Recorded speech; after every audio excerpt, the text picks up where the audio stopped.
તો મિત્રો આપણે SN1 પ્રક્રિયા પર આગળ વધીએ તો SN1 પ્રક્રિયા એટલે એક આણ્વિક કેન્દ્રનું દ્રવ્ય વિસ્થાપન પ્રક્રિયા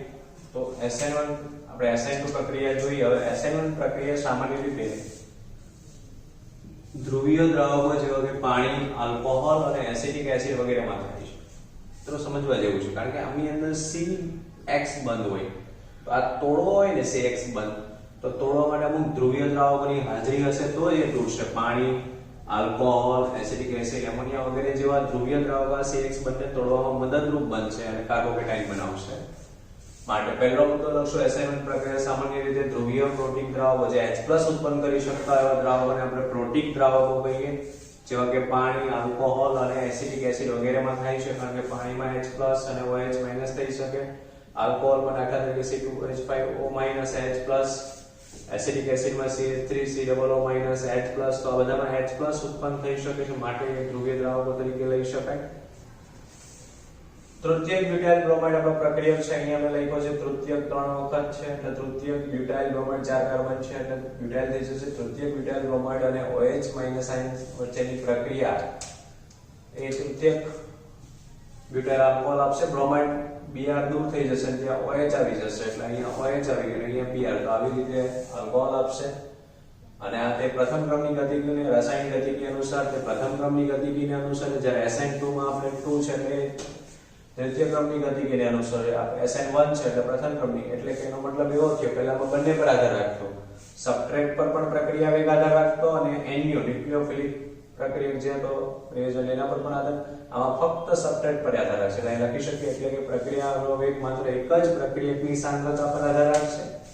અહીંયા NU પર આધાર નહીં રાખે મિત્રો ધ્યાન દેવું એક જ પ્રક્રિયકની સાંદ્રતા પર આધાર રાખે છે તે પ્રક્રિયા આપણો તૃતીયક બ્યુટાઇલ બ્રોમાઇડ છે મતલબ આના પર પ્રક્રિયા વેગ આધાર રાખશે આના પર નહીં તો તમારે પ્રક્રિયા વેગ લખવો મેં નથી લખ્યો પણ લખવો તો લખી શકાય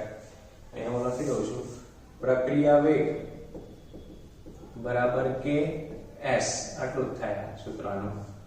NU નહીં આવે અને S ઉપર કઈ નો એટલે એક કહેવાય એક એટલે પ્રથમ ક્રમની પ્રક્રિયા તો આપણે આ રીતે તૃતીયક કરો આ પ્રક્રિયા બે તબક્કામાં થાય છે પ્રથમ તબક્કામાં ધ્રુવીય બંધ અહીંયા જે CX બંધ ધ્રુવીય બંધ છે આ બંધનું વિખંડન થાય અને કાર્બોકેટાઇન બને બીજામાં આ જે કાર્બોકેટાઇન બન્યો છે એના ઉપર OH હુમલો કરે અને વિસ્થાપન પ્રક્રિયા પૂર્ણ થાય આપણે જોઈ શકીએ છીએ કે CX બંધ તૂટશે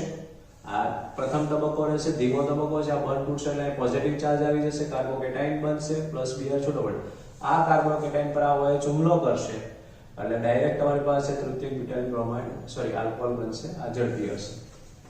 તબક્કો એક સૌથી ધીમો અને પ્રતિવર્તી હોય છે કારણ કે કોઈ પણ પ્રક્રિયાનો પ્રક્રિયા વેગ ધીમા તબક્કા RDS પર નક્કી કરે એટલે તબક્કો એક સૌથી ધીમો અને પ્રતિવર્તી છે જેમાં CBr બંધ તોડવા જરૂરી ઊર્જા પ્રોટીક દ્રાવકો મેં હમણાં જ કહ્યું CBr બંધ તોડવો હોય તો એની ઊર્જા આપણને પાણી આલ્કોહોલ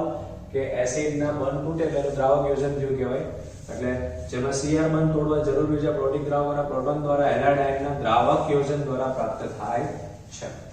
જોકે પ્રક્રિયા વેગ સૌથી ધીમા તબક્કા પર આધાર રાખે છે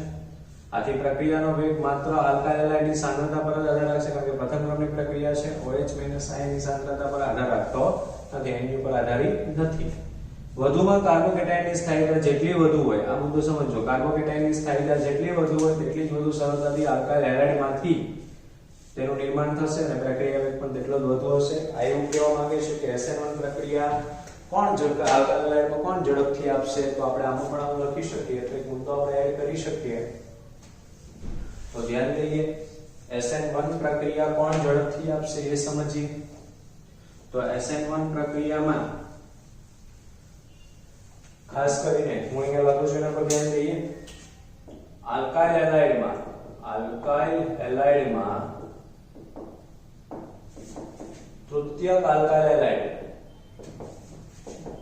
તૃતીયક આલ્કાઇલ હેલાઇડ આપણે ખબર છે SN2 માં પ્રાથમિક હતો તો આમાં શું આવશે તૃતીયક આલ્કાઇલ હેલાઇડ સૌથી ઝડપી SN1 પ્રક્રિયા આપે છે કારણ કે તૃતીયક કાર્બોકેટાઇન બનશે એમાંથી અને તૃતીયક કાર્બોકેટાઇનની સ્થાયીતા વધુ હોય છે કાર્બોકેટાઇનની સ્થાયીતાના ક્રમમાં આપણે ખબર છે તૃતીયક સૌથી વધુ હોય છે હવે આપણે SN1 અને SN2 પ્રક્રિયાનો આલ્કાઇલ હેલાઇડ પ્રત્યેનો પ્રતિક્રિયાત્મકતાનો ક્રમ નીચે મુજબ છે જોઈએ હવે પ્રતિક્રિયાત્મકતાનો ક્રમ નોર્મલી મિત્રો આપણને ખબર છે હું અહીંયાથી તૃતીયકથી સ્ટાર્ટ કરું તો CH3 તૃતીયક પછી CH3 twice CHX દ્વિતીયક પછી CH3 CH2X પ્રાથમિક અને મિથાઇલ હેલાઇડ CH3X તો આમાં રૂલ્સ મુજબ તમે આ બાજુ જાઓ ડાબી બાજુથી જમણી બાજુ તરફ જાઓ અથવા જમણી બાજુથી ડાબી બાજુ તરફ આવો તો કઈ પ્રક્રિયાનો વેગ વધે તો આપણે કહો છે તીરની નિશાની અહીંયા મિત્રો જુઓ અહીંયા તીરની નિશાની CH3X તો કોણ CH3X પર વધુ હોય તો SN2 પ્રક્રિયા ત્યાં ઝડપી હોય અહીંયા ચેક કરો આ બાજુ આવે છે તો તૃતીયક છે તો ત્યાં SN1 પ્રક્રિયા ઝડપી હોય તો આ પ્રમાણે એની પ્રતિક્રિયાત્મકતાનો ક્રમ લખી શકાય મિત્રો હજી SN1 પ્રક્રિયા પ્રત્યે આપણે બંને પ્રક્રિયા માટે લખી શકાય તેવી જ રીતે એલાયલિક અને બેન્ઝાઇલિક હેલાઇડ પણ SN1 પ્રક્રિયા પ્રત્યે ઊંચી પ્રતિક્રિયાત્મકતા દર્શાવે છે એનો મતલબ એવો થયો કે બેન્ઝાઇલિક અને એલાયલિક પણ પ્રક્રિયા SN1 આપશે SN1 પ્રક્રિયા પ્રત્યે ઊંચી પ્રતિક્રિયાત્મકતા દર્શાવે છે કારણ કે તેના સંસ્પંદન ને કારણે તે સ્થાયીતા પ્રાપ્ત કરે છે ધ્યાન દઈએ આપણે પણ સમજવું રહેશે કે ભાઈ સંસ્પંદન એલાયલિક અને બેન્ઝાઇલિક નું કેવી રીતે થશે મિત્રો તો અહીંયા ધ્યાન હોવું જોઈએ તો બંનેનું આપણે સંસ્પંદન જોઈએ એલાયલિક અને બેન્ઝાઇલિક નું ચાલો વર્ણન NCERT ની બુકમાં છે જ બધું વ્યવસ્થિત રીતે તમે એક બે વાર વાંચશો અને પ્રેક્ટિસ કરશો તો ક્લિયર થઈ જ જશે SN2 જે રીતે યાદ રાખવાની એ જ રીતે થોડા ચેન્જ સાથે SN1 યાદ રાખી શકાય તો બેન્ઝાઇલિક અને એલાયલિક માટે આપણે પ્રયત્ન કરીએ આગળ તો સૌથી પહેલા હું એલાયલિક માટે જો તો CH2 ડબલ બોન્ડ CH2 આ એલાયલિક કહેવાશે કાર્બોકેટાઇન આનું સંસ્પંદન બંધારણ લખવું હોય તો આ અહીં આવી જશે અહીંયા લાગુ ઉલટાઈમાં તો પણ ચાલે CH2 CH અને ડબલ બોન્ડ CH2 તો આ એલાયલિક નું સંસ્પંદન સેમ બેન્ઝાઇલિક માટે પણ આપણે કરી શકીએ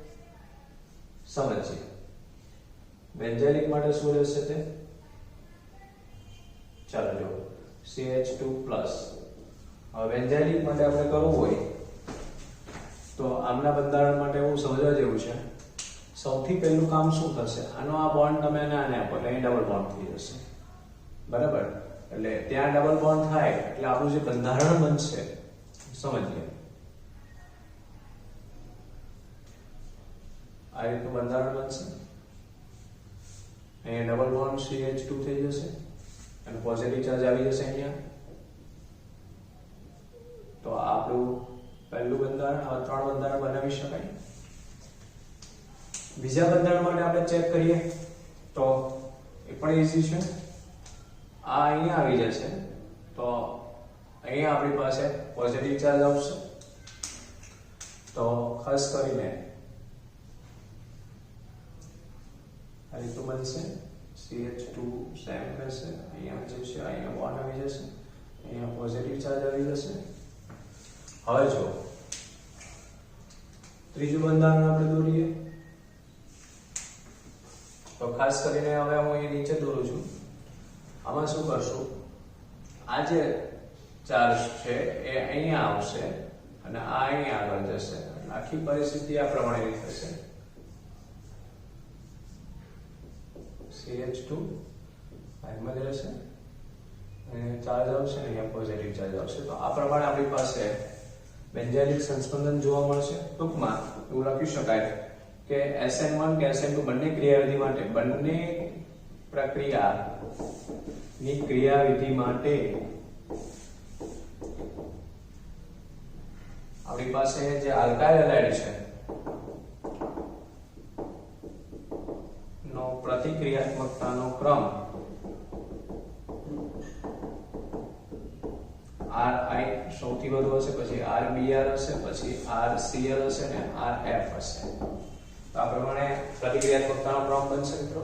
તો અહીંયા આપણી પાસે SN1 પ્રક્રિયા પણ આપણી કમ્પ્લીટ થઈ છે. એક વખત વ્યવસ્થિત રીતે નજર નાખો, મુદ્દાઓને યાદ રાખજો. અહીં અંદર કિરાલિટીનો ગુણ પણ આપણે સમજી શકીએ. જૂના સિલેબસમાં હતો, જો તમારી પાસે કાર્બોકેટાયન મતલબ જે કાર્બન અસમ કાર્બન છે, ચારેય બાજુ અલગ અલગ હોય, તો એ રેસિમિક મિશ્રણમાં આપી શકે, બરાબર. અને એમાં આપણે ઇન્વર્ઝન ને SN2 માં આપણે ઇન્વર્ઝન જોયું, તો આમાં રિટેન્શન જોવા મળશે, બરાબર. તો એટલે પહેલા જોઈ લઈએ.